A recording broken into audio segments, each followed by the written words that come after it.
et du soleil vert, des dentelles et des théâtres, des photos de bord de mer, dans mon jardin d'hiver. Je voudrais de la lumière, comme en Nouvelle-Angleterre. Je veux changer d'atmosphère, dans mon jardin d'hiver. Ma fleur sous la pluie de novembre, tes mains qui courent, je n'en peux plus de t'attendre. Les années passent, il est loin, là je tombe.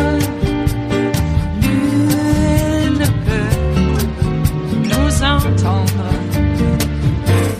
Je voudrais du Fred Astaire, revoir un latte. But we will begin this morning with Jeffrey's new reporting on President Trump, using words like losers and suckers to describe American soldiers, repeatedly disparaging the intelligence of service members and asking that wounded veterans be kept out of military parades, citing 4 unnamed people with firsthand knowledge of the president's comments. Jeffrey writes that when Trump canceled a visit to an American cemetery near Paris in 2018, he blamed rain for the last-minute decision, saying that the helicopter couldn't fly and that the Secret Service wouldn't drive him there. Neither claim was true. Trump rejected the idea of the visit because he feared his hair would become disheveled in the rain and because he did not believe it important to honor American war dead. In a conversation with senior staff members on the morning of the scheduled visit, Trump said, "Why should I go to that cemetery? It's filled with losers." In a separate conversation on the same trip, Trump referred to the more than 1,800 Marines who lost their lives at Belleau Wood as suckers for getting killed. So, Jeffrey, let's start. There are many more excerpts we're going to read from your incredible reporting. But first, let's talk about the genesis of this article. When did you begin reporting on this, and how did it come together? Well, like a lot of reporters, I mean, you hear things all the time, and I've probably been gathering string, as they say, on this for some time, but it just came together recently. I've been interested since 2015, actually, as I think you've been, in the president's attitude toward military service. Because like a lot of people, I thought when he disparaged John McCain in 2015, I thought wrongly that would be the end of his campaign, end of Donald Trump's campaign, because the one previously inviolate rule in American politics is you don't mock war heroes.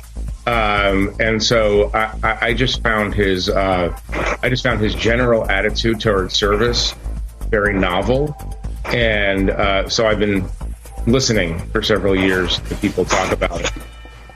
Yeah, we had yesterday, Jeffrey, we showed a Military Times poll that showed that for the first time in some time, even though only 16% of active duty military were Democratic, that a plurality supported Joe Biden over Donald Trump.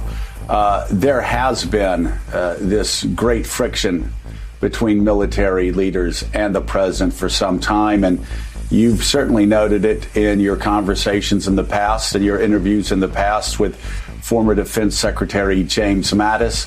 Obviously, we have heard General Kelly at times also express those concerns, as well as Admiral Mullins and so many other military leaders. And you get the sense, for anybody that's ever worked in the Pentagon or worked with the Pentagon or worked around the Pentagon, stories like these do not contain themselves inside one office or one wing of that Pentagon.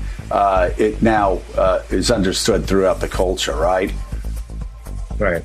Well, I would say that there's general sort of shock and disbelief that someone it's not even that the person would articulate views that way. I think there's genuine curiosity about why a person would ever think that way or how a person comes to those thoughts. It's so irregular in a country that values veterans, that values service generally, military service in particular. So there's just a general kind of confusion, even more than anger, like this disbelief, I would say, in a lot of circles, and you've heard people in those same circles talk about it, and it was just a task to try to bring this down to concrete details. Jeffrey also reports on President Trump's 2017 Memorial Day visit to Arlington National Cemetery, during which he was accompanied by then Secretary of Homeland Security John Kelly. According to the magazine, Trump was meant on this visit to join John Kelly in paying respects at his son's grave and to comfort the families of other fallen service members. But according to sources with knowledge of this visit, Trump, while standing by Robert Kelly's grave, turned directly to his father and said, "I don't get it. What was in it for them?" Kelly, who declined to comment for this story, initially believed people close to him said that Trump was making a ham-handed reference to the selflessness of America's all-volunteer force. But later, he came to realize that Trump simply does not understand non-transactional life choices. In another example of what Jeffrey calls President Trump's material-focused worldview, he writes, "The president believes that nothing is worth doing without the promise of monetary payback, and that talented people who pursue riches, or who don't pursue riches, are losers."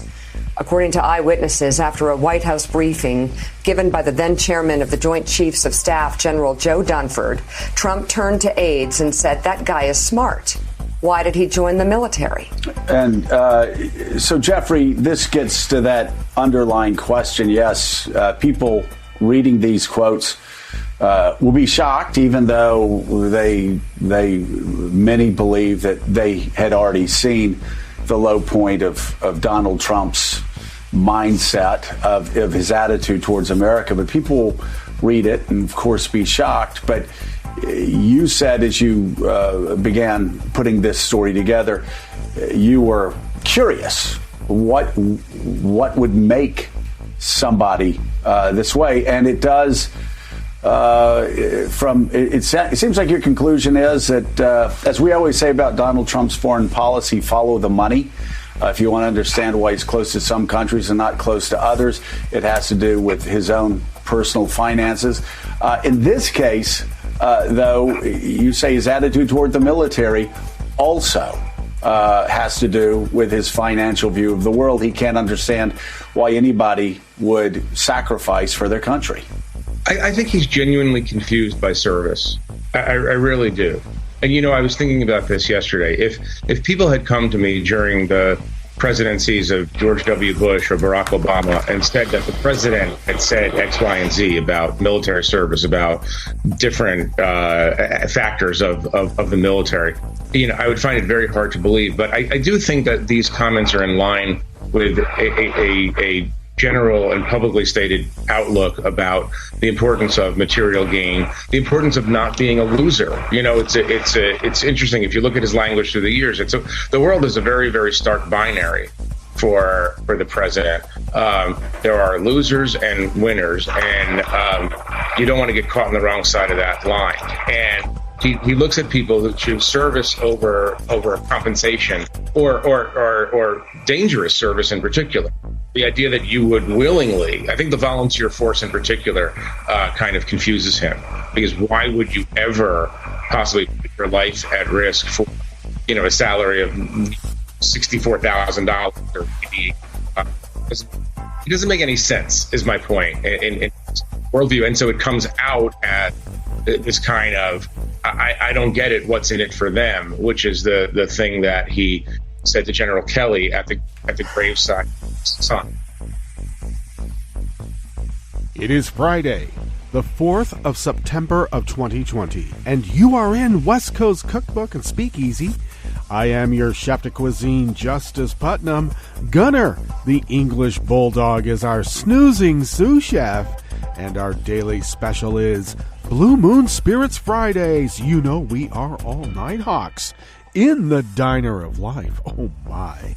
The French 77s, of course, is the cocktail of choice here at West Coast Cookbook and Speakeasy, and they are all virtually poured and ready for your imbibing pleasure in the virtual world if you happen to be mixing them in a analog existence. Please do take care. I have found by, personal experience that you will be part of a blind study if you drink more than 2.5. You get to that third one, you'll be pinned to the couch and you'll need help. So do have an assistant, a designated driver, so to speak. Alrighty. They're so tasty that you may consume too much, so do take care, please. Well, Bill Barr made the rounds of lies, and can you believe that guy can make that stuff up, and we're supposed to just take it at face value? 1,700 votes were collected by some guy in Texas, and the names and everything were filled in. That's not even close to what happened. Unbelievable. And he says that, mail-in ballots is playing with fire. I loved how he said that after it was pointed out by Wolf Blitzer that there's, 5 or more states that have been doing mail-in ballots for a couple of decades at least. And then he said, it's playing with fire. No, Bill Barr, you are playing with fire.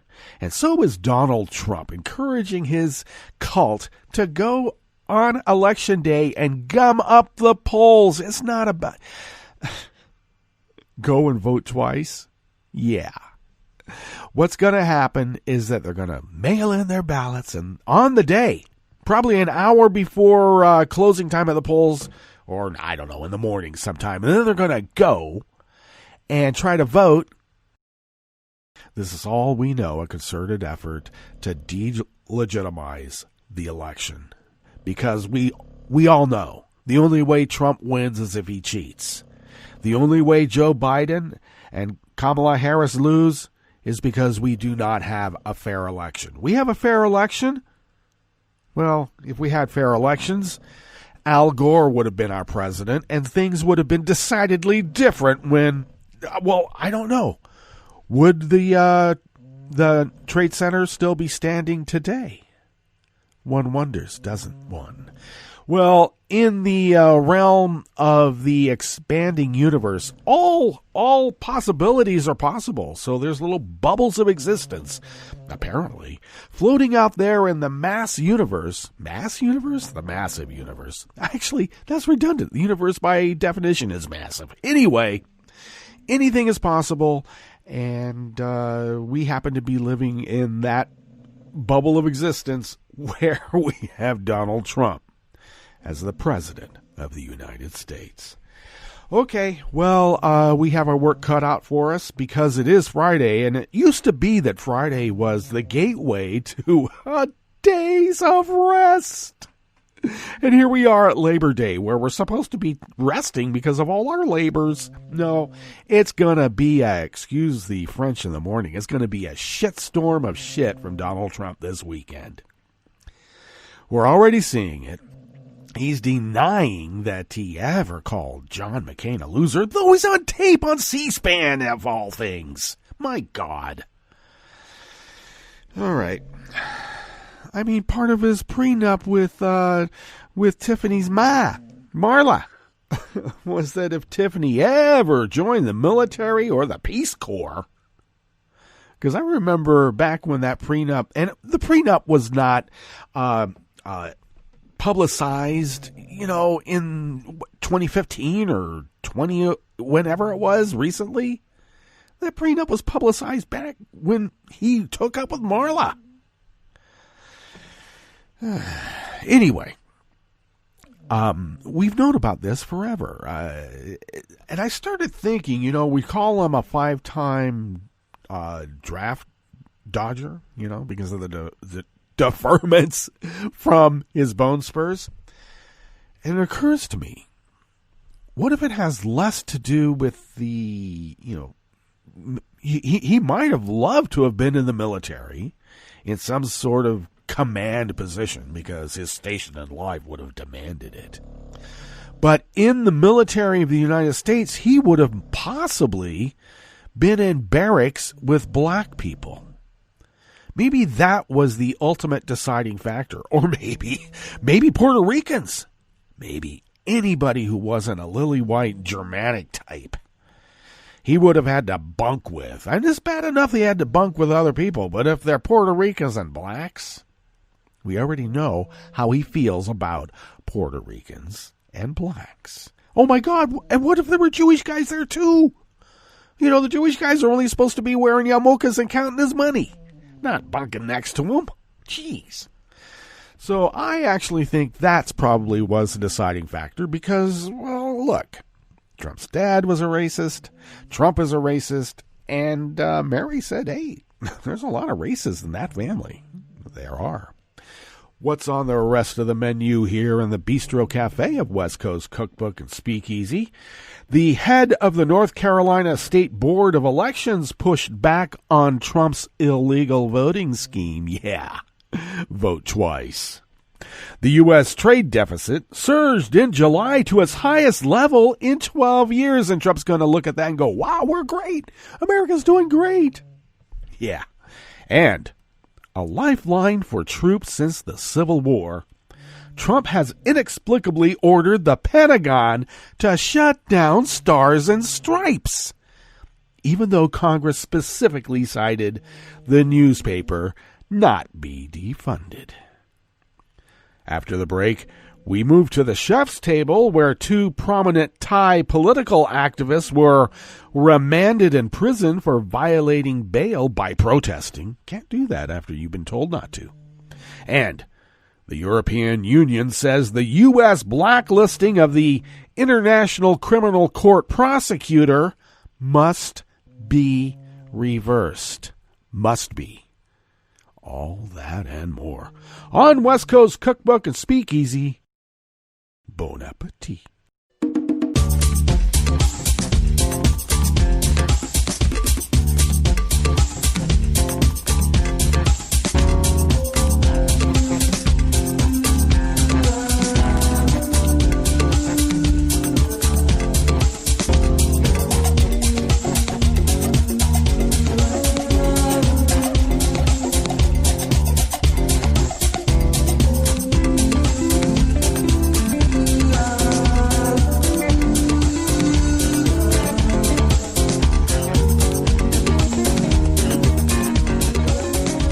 At the bottom of our homepage at netrootsradio.com, to the rightish of the page is our chat room link monitored by Kelly Lincoln, and Kelly does so much more than just that. Thank you, Kelly. To the leftish of our chat room link that's at the bottom of our homepage at netrootsradio.com, you will then notice the link to our Patreon page, and if you could please become a recurring Patreon of Netroots Radio, you help us fulfill our civic duty. And what is that civic duty? Well, Resistance Radio. And we've been doing this for 24/7, 365 for almost 10 years. Coming up. And, we're not in it for the money, obviously, but your help, because how we pay for this little powerhouse of resistance comes out of our own wallets, but we are still unable to do it without your help. And your help helps us pay our bills so we can fly under the radar and, do all the other things we need to do, like buy machinery. Windows 7 doesn't exist anymore except in some zombie form, and I have a machine that's running on Windows 7, and Flash ends totally in December. And I have to get another machine, all right? Let alone the MacBook having battery expansion. Oh, my God. So it's no longer a laptop. It's more like a desktop. And, So we've been getting other bits of machinery and in preparation of getting the workhorses that we need to work like horses again, because these have been as well. We're about halfway through. We started off, about 4 to 5 years in, then we had to get some newish machinery. We got the newish machinery, another 4 to 5 years again, and that's where we are. Planned obsolescence. It's back, and apparently as popular more than ever. More than ever.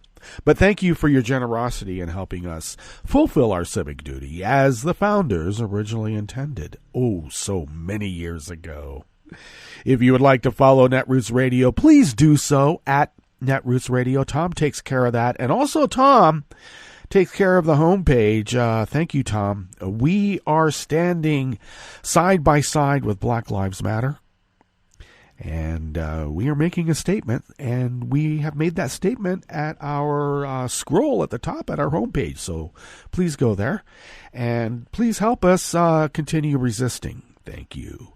If you would like to follow the show on Twitter, do so at Cookbook West, and pick up podcasts by way of Spreaker, Stitcher, TuneIn, iHeart, YouTube, iTunes, and wherever fine podcasts can be found, mixed in with all the rest of us.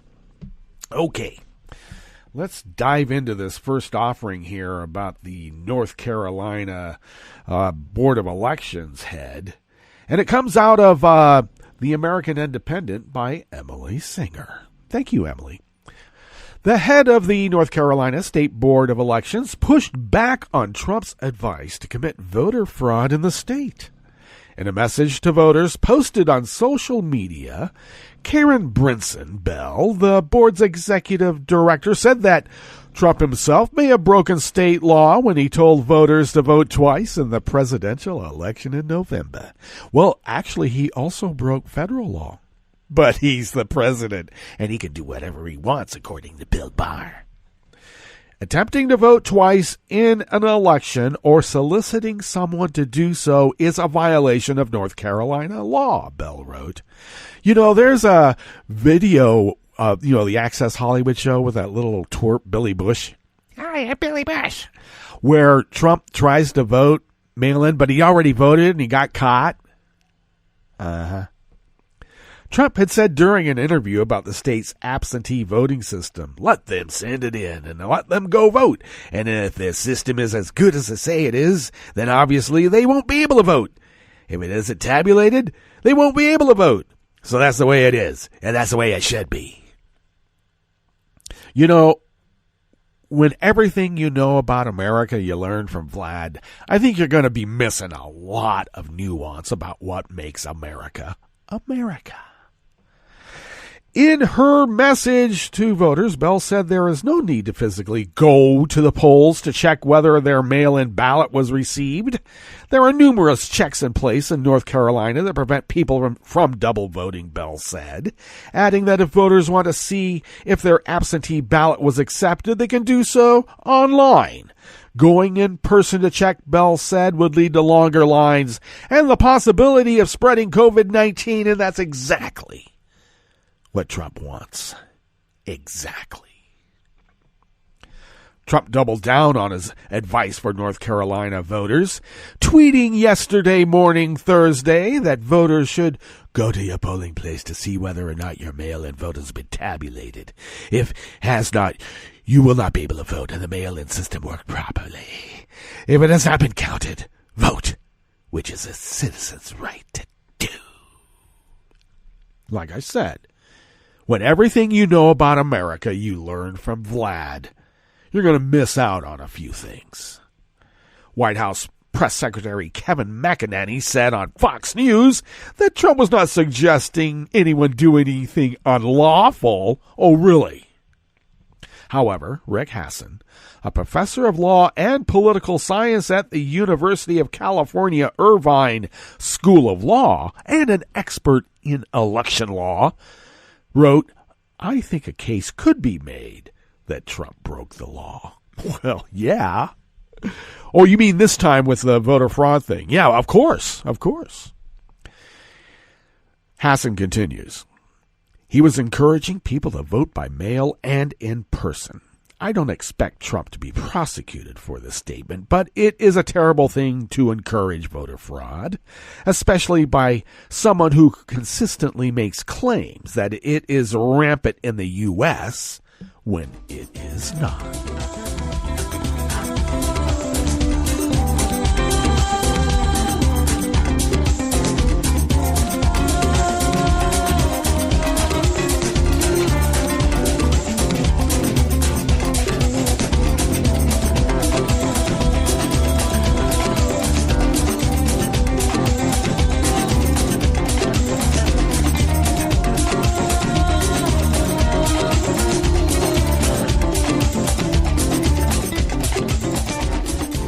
Martin Krutzinger of the Associated Press brings us this next offering here in the Bistro Cafe of West Coast Cookbook and Speakeasy. Blue Moon Spirits Fridays. We are all Nighthawks in the Diner of Life. The U.S. trade deficit surged in July to $63.6 billion. That's with a B. The highest level in 12 years as imports jumped by a record amount. The Commerce Department reported that the July deficit, the gap between what America buys and what it sells to foreigners, was 18.9% higher than the June deficit of $53.5 billion. It was the largest monthly deficit since July of 2008 during the 2007-2009 recession. The July deficit increase was driven by a record 10.9% increase in imports, which rose to $231.7 billion. Exports were also up, but by a smaller margin of 8.1% to $168.1 billion. When Trump campaigned for president in 2016, he pledged to sharply lower the country's large trade deficits, especially with China, which for years has been the country with the largest trade surplus with the United States. But despite a number of high-profile trade battles and a renegotiation of NAFTA with Canada and Mexico, America's trade deficits have remained stubbornly high. For July, the deficit with China in goods totaled $31.6 billion. That's an increase of 11.5% increase from the June imbalance. The goods deficit with Mexico hit a record high of $10.6 billion in July. Trump has claimed the new free trade deal he has negotiated with Mexico and Canada will be a boon for American workers and businesses, but too bad. You're going to have a bunch of maquilaros down there in Mexico, just on the other side of the Rio Grande. Hi! The increase in the overall deficit in July was bigger than economists had been expecting. Well, of course. Michael Pierce, senior U.S. economist at Capital Economics, said he expected the rising deficit, which subtracts from U.S. growth, would cut the gross domestic product from the July-September quarter by about 1 percentage point. But he still forecast GDP would rebound at an annual rate of 30% in the third quarter after having fallen at a rate of 31.7% in the second quarter. The pandemic has seriously disrupted global supply chains this year, and economists said while it was good news to see trade rebounding now, the gains are coming from very low levels. A strong and sustained rebound in trade flows is uncertain, giving a still weak global growth and demand backdrop. Mubila Faruqi, chief U.S. economist at High Frequency Economics, wrote.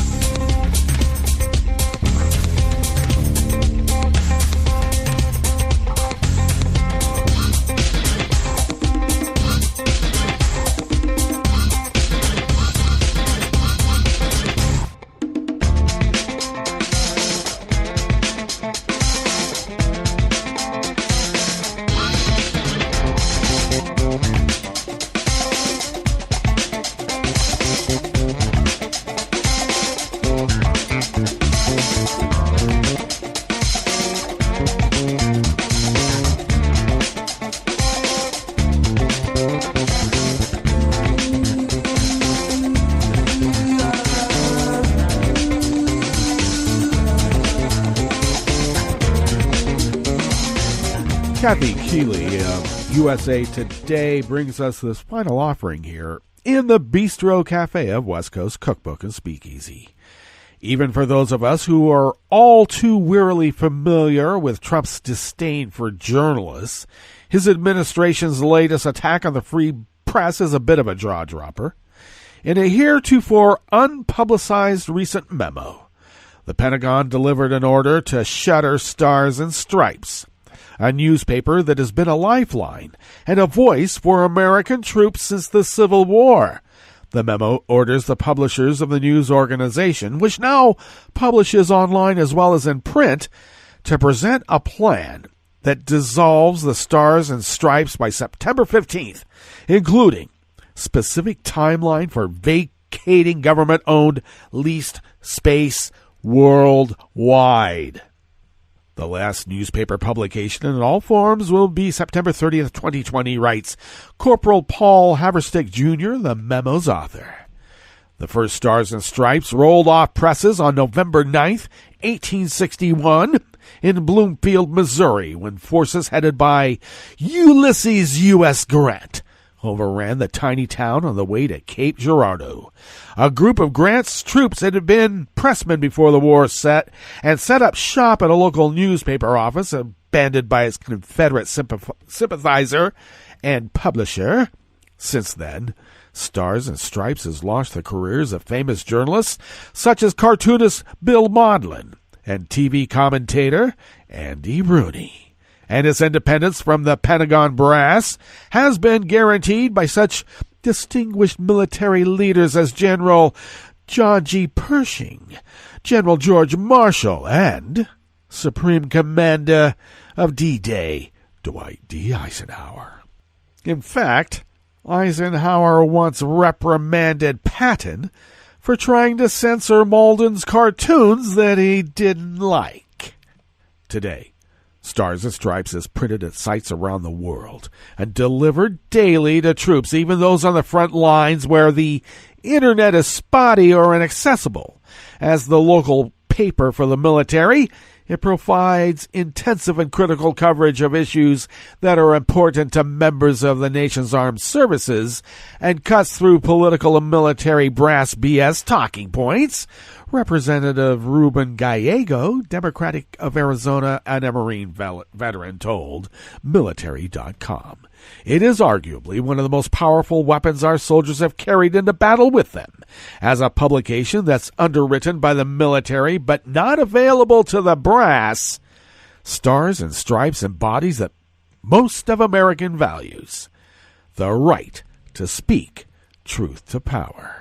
Now, as if an attack on the free press was not enough, the Trump administration's rush to shutter Stars and Stripes also raises constitutional issues.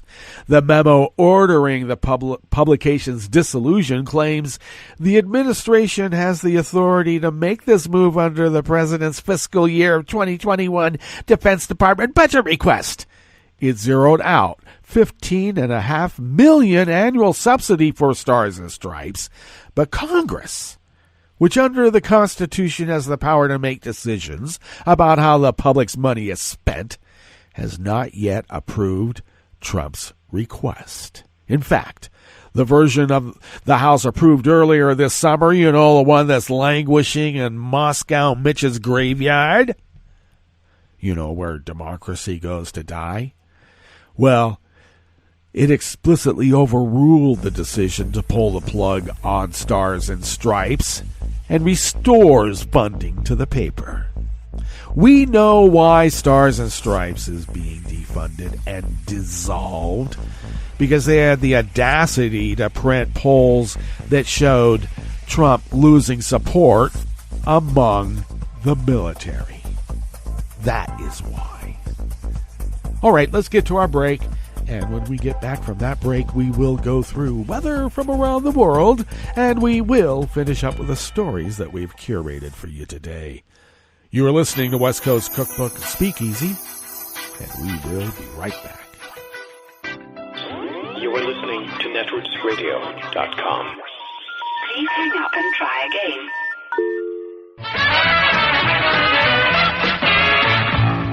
From a point at sea, to the circles of your mind. A new force is at work for planetary transformation. New radio for a new Earth.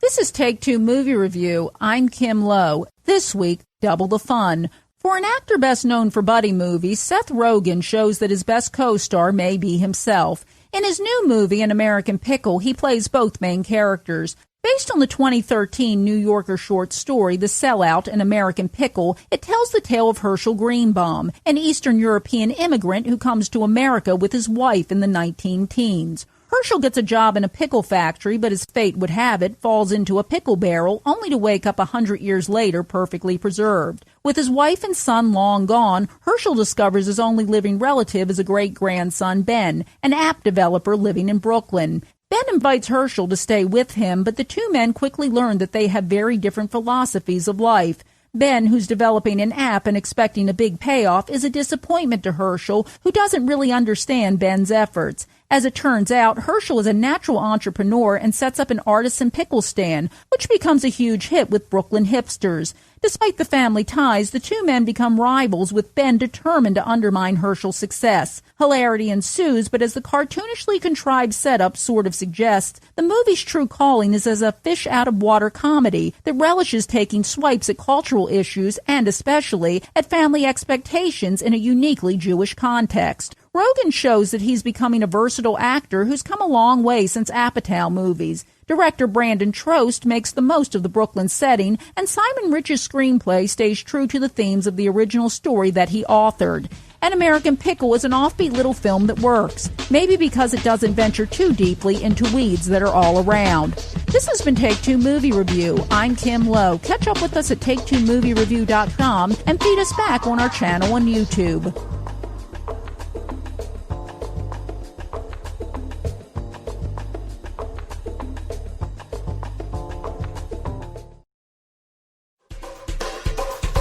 This is Scientific American's 60-Second Science. I'm Christopher Intagliata.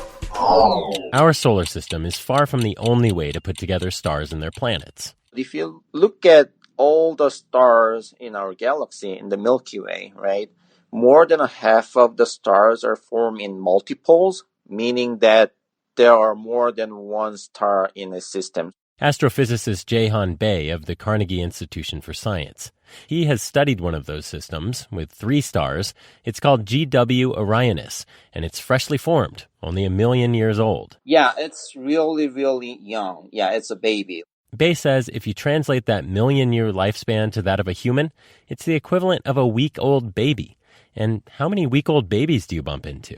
If you just walk around your neighborhood, there's really little chance that you meet a baby who is 1 week old, right? So first of all, it's hard to find these systems. They are pretty rare. Bey and his colleagues got lucky spotting this one. Using radio telescopes, they were able to image the star system, and they say it differs from our own solar system in more than just star count. In our solar system, for example, all 8 planets orbit the sun more or less in a single plane. Think of the sun as the center of a vinyl record, with the planets strung out along the grooves. In contrast, Bey's team discovered that the stars in this triple star system are ringed by clouds of dust in multiple warped and misaligned planes. Picture a 3-dimensional gyroscope rather than a 2-dimensional vinyl record. The observations are in the journal Science. Those rings of dust will presumably go on to form planets as the star system matures. And Bey says astronomers have indeed observed other more mature star systems with planets orbiting in these misaligned planes. And we wanted to understand if that happens at the time those planets born, or it is some evolutionary thing over, 1 billion years. The finding suggests that weirdly aligned planetary systems are born that way, and that stars and their embryonic planets can be all topsy-turvy, even in their infancy. Thanks for listening. For Scientific American's 60-Second Science, I'm Christopher Intagliata. This program is presented by the Centers for Disease Control and Prevention. For an expectant mother, taking care of her developing baby means taking good care of herself. One way she can do this is by ensuring she gets vaccinated. If a woman is or might be pregnant during flu season, it's especially important to get her annual flu shot, preferably before the end of October. In addition, women should be vaccinated against whooping cough during the 3rd trimester of each pregnancy. Failure to get vaccinated places both mother and baby at increased risk for serious complications of these infections, including hospitalization and even death. If you're pregnant or planning to get pregnant, ask your healthcare provider when you should get your vaccines. Thank you for joining us on A Minute of Health with CDC. For the most accurate health information, visit cdc.gov or call 1-800-CDC-INFO. This program is presented by the Centers for Disease Control and Prevention. As fall turns to winter, the flu season will be upon us in force. The best way to avoid influenza is to get immunized. Everyone 6 months and older should be vaccinated. Those at increased risk for flu complications include children under the age of 5 and adults 65 and older, people with chronic health problems such as heart disease, asthma, and diabetes, and pregnant women. To get your annual flu vaccine, see your healthcare provider or go to a pharmacy, grocery store, or clinic in your area. If you get influenza, talk with your healthcare provider right away about antiviral medication. Thank you for joining us on A Minute of Health with CDC. For the most accurate health information, visit www.cdc.gov or call 1-800-CDC-INFO. I'm probably okay to have one more drink before I drive home. I'm probably okay. I open the window to stay alert. Probably okay. I just popped some gum in my mouth. Step out of the car, please. I probably made a mistake. Probably okay isn't okay when it comes to drinking and driving. If you see a warning sign, stop and call a cab, a car, or a friend. Buzzed driving is drunk driving. A message brought to you by NHTSA and the Ad Council. Hi, I'm Tom Hartman, and since you're listening to netrootsradio.com, show your progressive side and go to the donate button on the bottom of the homepage. It's progressives like you who power Netroots Radio and keep the progressive message beaming everywhere 24 hours a day. Just go to our donate button at the bottom of netrootsradio.com. Thank you for keeping progressive radio at full power.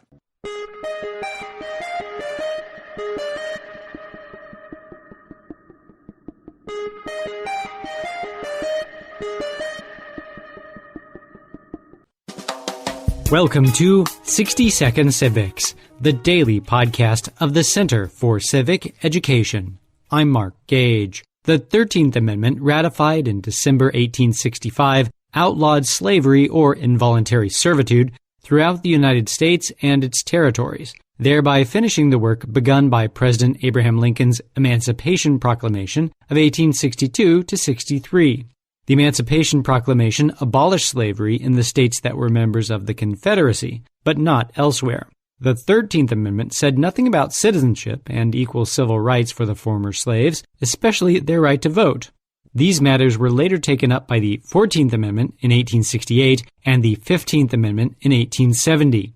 The 14th Amendment granted full citizenship to African Americans. The 15th Amendment guaranteed the right to vote to men regardless of their race, color, or previous condition of servitude. That's all for today's podcast, 60 Second Civics, where civic education only takes a minute.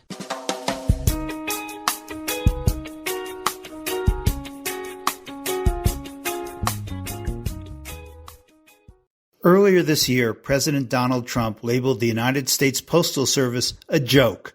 I'm Bill Newman, and this is the Civil Liberties Minute. Let's start with a factual correction. The Postal Service has been a lifeline of democracy in the United States since it was established in 1775 by the Second Continental Congress with Benjamin Franklin as the first Postmaster General. After the American Revolution, the Constitution, as adopted and as it remains today, specifies as one of Congress's enumerated powers the power to establish post offices and post roads. In this pivotal election year, shaped by a global pandemic, there is nothing remotely funny about the administration's plans and actions to gut the Postal Service, which is essential to the timely delivery of ballots, not to mention the delivery of census data, COVID supplies, and needed prescriptions, among other things. The House of Representatives has passed the Delivering for America Act, which would prevent the administration from gutting the Postal Service and pay for the Postal Service to maintain its previous levels of service until the COVID crisis has passed. Saving our Postal Service will promote the general welfare and help secure the blessings of liberty. And so the Senate should pass, and the President should sign, the Delivering for America Act. The Civil Liberties Minute is made possible by the ACLU, because freedom can't protect itself. With our national election looming, someone should put up lost dog signs in every neighborhood saying, "Missing Republican Party platform." Voters won't find one, though, for this so-called major political party has decided not to produce a specific statement of what it stands for this year, nor will it offer to voters an itemized set of policies its public officials would try to enact if elected. Indeed, the GOP hierarchy is so disdainful of the electorate that it says the party will not present a platform until 2024. Yes, 4 years after the election. They've even imposed their policy silence on their own grassroots delegates, decreeing that any attempt by them to adopt new platform proposals at the National Republican Convention would be, quote, ruled out of order.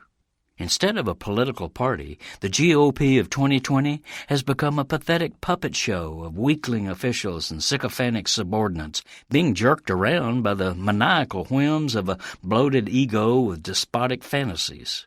Thus, the once respectable Republican National Committee has meekly ceded its authority, duty, respect, and relevance to a single unhinged authoritarian. In essence, they're saying that the platform and the party itself is one word: Trump. Whatever poppycock the glorious leader utters today, whomever he attacks tomorrow, whichever fantastical conspiracy he embraces next week, the GOP will applaud, bow, and in unison reply, Amen. Sad. Republican senators, governors, captains of industry, elders, and others who once had power, prominence, some prestige, and maybe even a little pride, now meekly wear Trump's collar and kowtow to his conceits, leaving an entire party with the sole operating principle: what he said. This is Jim Hightower saying that's not a party, it's a national embarrassment. Need an antidote to the progressive blues? Want some good news about how grassroots folks are rebelling against the corporate powers and winning? Well, here's an easy-to-swallow pill for you: the Hightower Lowdown. Hightower's monthly newsletter will give you the lowdown, even as it lifts you up. It's 4 pages a month, jam-packed with facts you can use, actions you can take, and Jim's own Texas humor, all for only $15 a year. To become a lowdowner, go to hightowerlowdown.org. I'm Rick Smith, and this is Labor History in 2. On this day in labor history, the year was 1949. That was the day known in New York as the Peekskill Riots. Internationally renowned African-American singer Paul Robeson was scheduled to give an open-air concert. He was known for his deep, moving voice, singing iconic songs like Shenandoah and the Ballad of Joe Hill. Robeson was active in the causes of civil and labor rights. In the Cold War hysteria after World War II, Robeson had been labeled a dangerous communist. The New York concert was originally planned to benefit the Civil Rights Congress. The group had been defending the Trenton Six, a group of 6 young black men sentenced to die in New Jersey for allegedly killing a white shopkeeper. The case was rife with legal abuses, but protests over the concert led to its cancellation. It was rescheduled, and the tickets were distributed to trade unionists in New York City. On the day of the concert, 2,500 union members made a human wall around the field to protect against protesters. Protesters gathered, hurling anti-black and anti-Jewish racial epithets. Pete Seeger opened the concert, followed by Robeson. The real trouble came when the concert ended and people tried to leave. The protesters threw rocks at passing cars, while policemen stood by and watched. 145 people were injured. Other concerts were canceled. Paul Robeson would continue to be harassed by the FBI. He was denied a passport due to his stance against anti-black discrimination in the United States and against colonialism in Africa. I dreamed I saw Joe Hill last night, alive as you and me. Labor History in 2 brought to you by the Illinois Labor History Society and The Rick Smith Show. For more information, go to laborhistoryin2.com.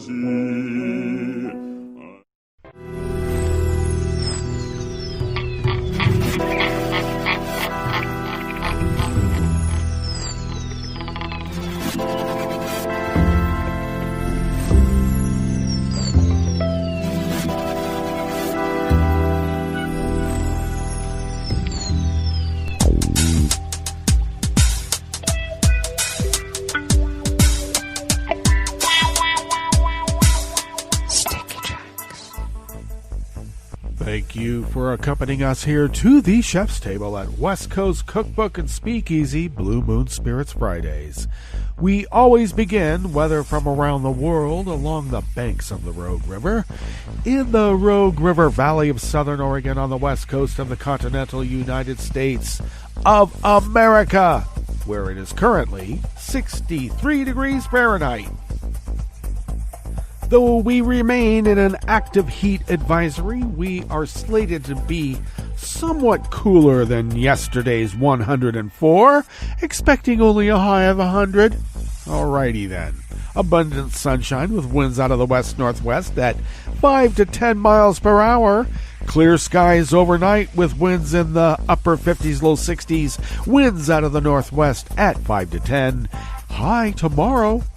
And Well, okay, so the high tomorrow will be around 199, sunny skies, winds out of the northwest at 5 to 10, but looks like Sunday and Monday will be in the triple digits for sure. Confirmed coronavirus cases in Jackson County in the southern part of Oregon now stand at 853 with 3 confirmed deaths. Ragweed pollen is moderate right outside the window of the mothership, and something's getting me because I am getting a little bit of a scratch.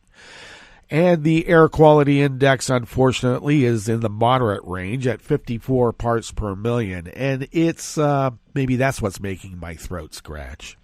The daytime UV index is high, though it has ticked down to 6 from its previous month's long 7. Barometric pressure is holding steady at 30 inches. Visibility is up to 10 miles, except, I don't know, I'm seeing a lot of smoke out there. Well, maybe it is 10 miles. And relative humidity is at 65%. Well, it's a dry heat. Smoky, too. Weather from around the world is brought to you by people's personal weather stations that they purchased. These people planted these purchased personal weather stations somewhere on their property, and these people positively live around the world. London is 65 and mostly cloudy. Paris is, or is it Paris, is 85 and sunny. Roma is 84 and sunny. Kyiv is 70 degrees and partly cloudy. Kabul is 78 and fair. Hong Kong is 80 degrees and partly cloudy. Tokyo is 80 degrees and mostly cloudy. Sydney, Australia is 63 and partly cloudy. San Francisco, California is 55 and cloudy with a bad air advisory from all the wildfire smoke in their area. And New York is an end of summer 78 degrees Fahrenheit and sunny. And that is weather from around the world, brought to you by people's personal weather stations that they purchased. These people planted these purchased personal weather stations somewhere on their property, and these people positively live around the world.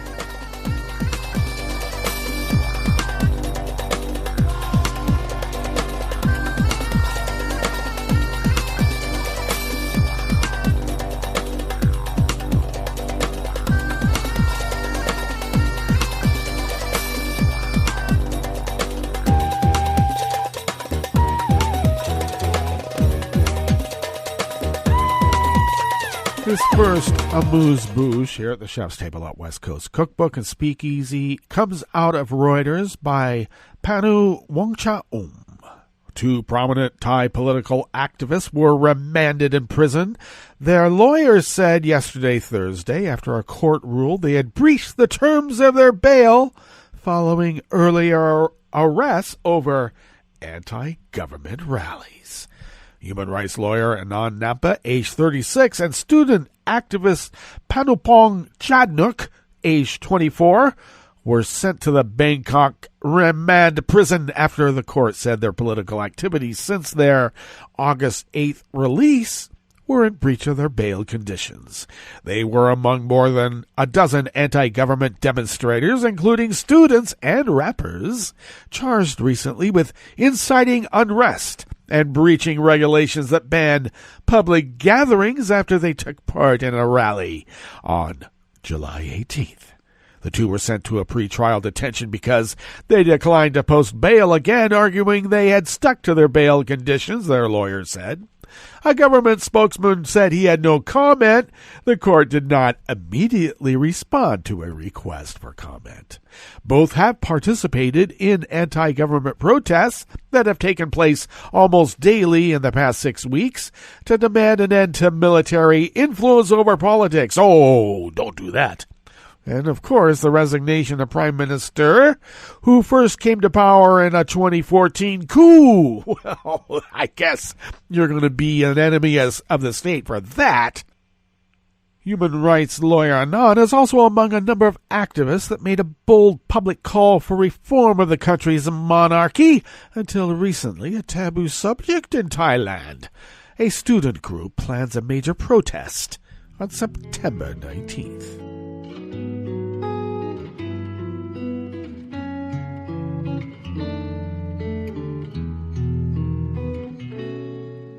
Je te donne ce mon amour pour la vie entière, la promesse de me trouver à tes genoux.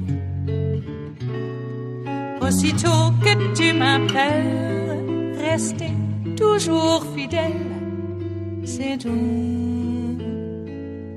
c'est tout.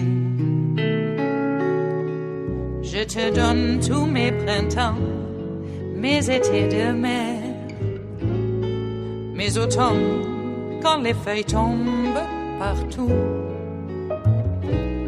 Si ce n'est pas une bonne affaire, je te donne tous mes hivers. Robin Emmett of Reuters brings us this final amuse-bouche here at the Chef's Table at West Coast Cookbook and Speakeasy Blue Moon Spirits Fridays. As we reported yesterday, the United States has blacklisted the International Criminal Court's prosecutor. How dare they? Well, this is a follow-up.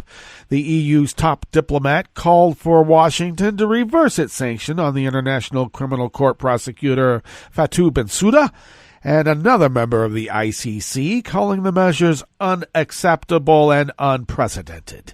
The U.S. blacklisted Bensouda on Wednesday over her investigation into whether American forces committed war crimes in Afghanistan under sanctions authorized by Donald Trump in June that allow for asset freezes and travel bans.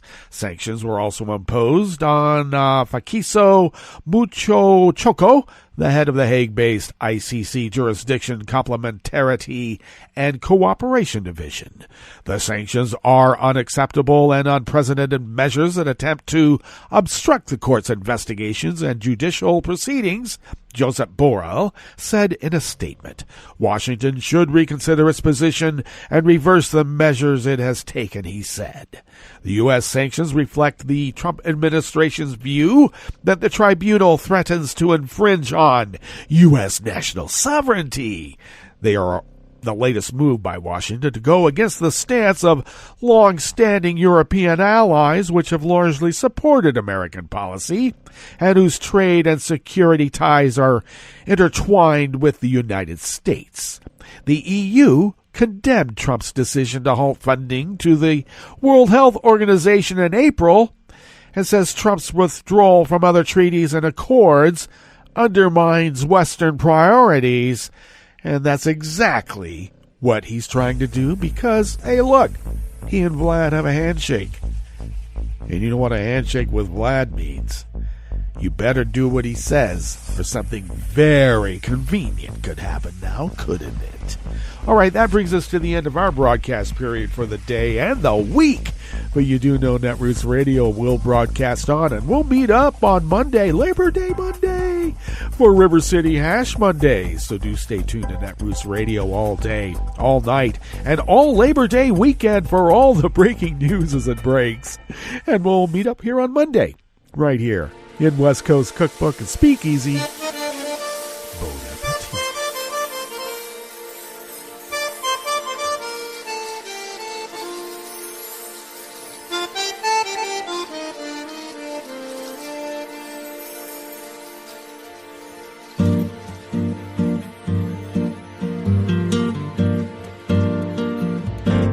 Je voudrais du soleil vert, des dentelles et des théâtres, des photos de bord de mer, dans mon jardin d'hiver. Je voudrais de la lumière, comme en Nouvelle-Angleterre. Je veux changer d'atmosphère, dans mon jardin d'hiver. Robe à fleurs, sous la pluie de novembre, tes mains qui courent, je n'en peux plus de t'attendre. Les années passent, qu'il est loin, là je tombe. Nul ne peut nous entendre. Je voudrais du Fred Astaire, revoir un latte Goël. Je voudrais toujours te plaire dans mon jardin d'hiver. Je veux déjeuner par terre, comme au long de golfe clair, t'embrasser les yeux ouverts dans mon jardin d'hiver.